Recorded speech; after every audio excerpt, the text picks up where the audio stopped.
جی بالکل د ځینو پښتونخوا قدرمنو کتونکو دا وخت زه په سوات سرخ ارمینګوره کې موجود یم، چېرته چې سهار د 7 بجو نه ډېر تیز باران چې دی هغه تر دې دمه شوی دی.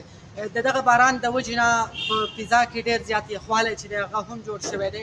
د دغه باران سره ډېره زیاته ګلۍ چې ده هغه د سوات په مختلفو سیمو کې په بریکوټ، مټه، خوازخیل او په مینګوره کې شوې ده چې د خلکو ولاړو فصلونو ته ډېر زیات زیان چې دی هغه رسېدلی دی.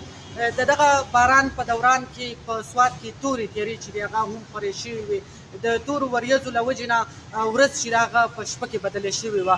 کله چې هم په سوات کې باران وشي نو د خلک چې دی هغه ګرمو خوراکونو طرف ته روان شي، نو د ګرمو خوراکونو په دوکانونو باندې هم رش چې دی هغه جوړ شوی دی.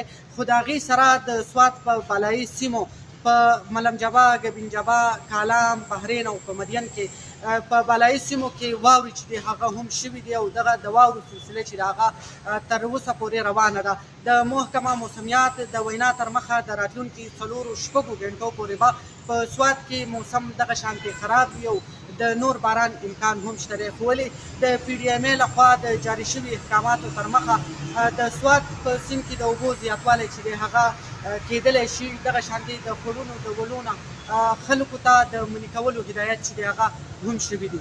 جی